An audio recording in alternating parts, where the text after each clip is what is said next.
Hello, this is Riku558, and it's time for me to do part 2 of the Master Grade Blue Frame Second revised straight review.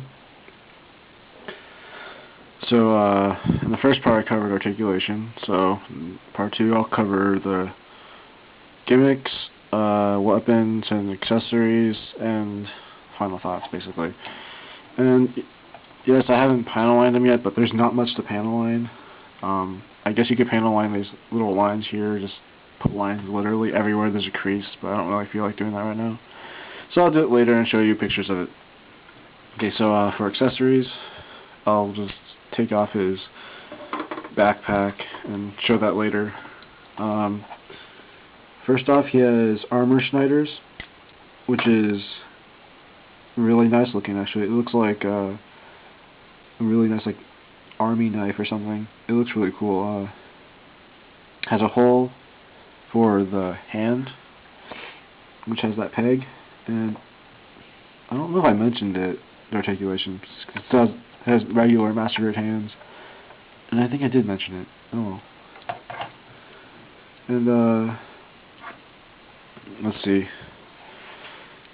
Basically what they do is they just, as you can see, store in here by there's two little bumps inside here and two little indents right there where my thumb is, and basically what happens is you push it down into it, you'll like clip in, and then you just attach two pegs onto the two holes right there, and it just clips in.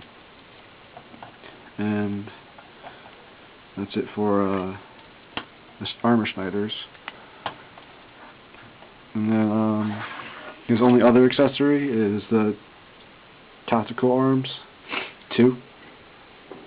And right now I put it in the flight pack mode, and it just attaches to this holder, which is just attaching by a peg and another peg. And basically, fine, whatever. So that's basically what it looks like this, and doesn't do much in this kind of thing.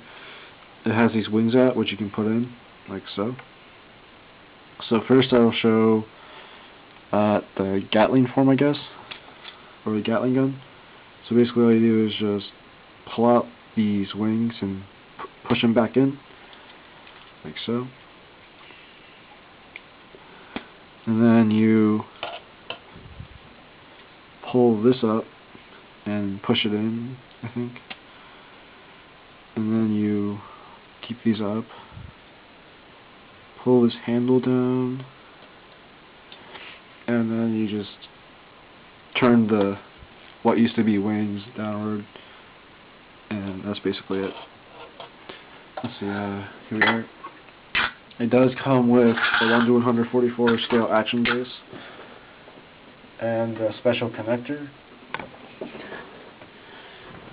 like so, and just attach that, and now I can hold the tactical arms via the hole and peg, and it's like so. And then of course the Astray can just hold it like that, so it can be shooting you down like that, but I don't usually have it like that.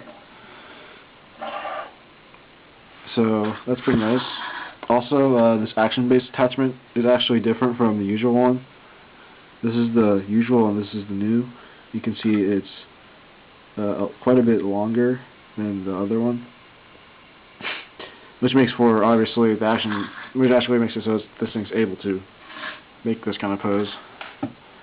And then I'm going to transform it one more time to the sword mode, which is really simple because all you need to do is actually there's 2 hinges, I think. It's like a hinge here and a hinge here.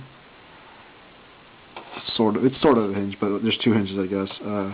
Each with pegs, and you just fold them in, and then there's going to be a clip and a hole on each side of the sword, and you just do that, and then pull these out and pull the handle back in and turn it, and basically you have really big sword. Yep. And just to show size comparison of how big it is, I need to, God, you can't even fit in the camera frame, but that's how big it is. There we go. And then that's it for the normal forms. And then the Master Grade decided to do the beam arm thingy, where you take these things off the pegs,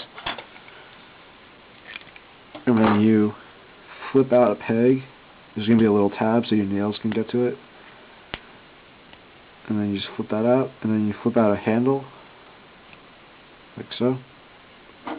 Do the same for the other side.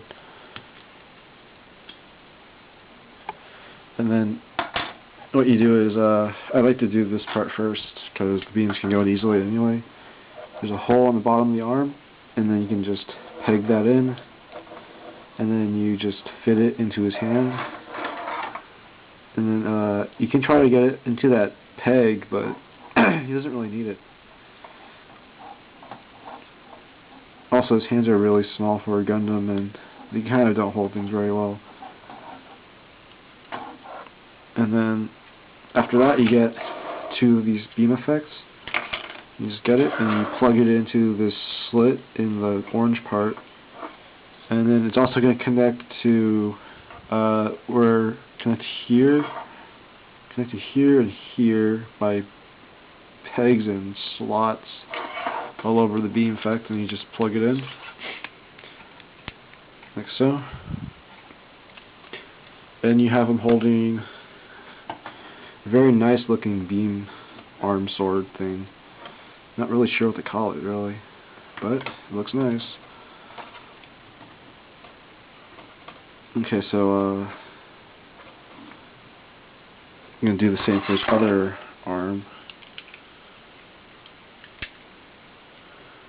Just get that in there.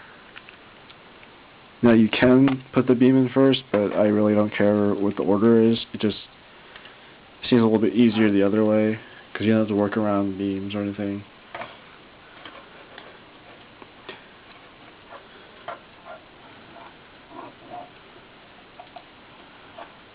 And there you are. So yeah, that looks really nice. That's it for his weapons, and then he also comes with a stand. Stand, darn you. Stand, darn you.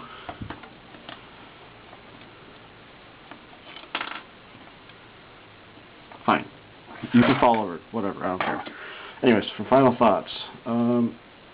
It's a good kid, but as you can see, his ankles are like the Exia's with 2 joints, which calls for too much moving. Oh, finally you stand. Anyways, it calls for too much moving, which causes him to be completely unable to stand at all, which is really gay. But this is why he comes with attachment for an action base. So I'm going to keep him on an action base if I can. And yeah, this thing's useful. And one thing I forgot to mention, his rear skirt armor has these panels that you can take off for when the tactical arms are in Gatling mode. You just peg them in there and here, and then they'd be like parts of the scope, and that'd be it. So overall, good kit.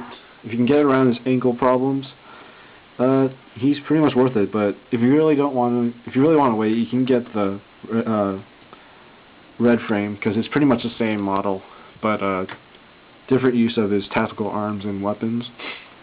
But if you like the blue frame and you've always wanted to get something amazing and you don't mind the ankles, then get this guy.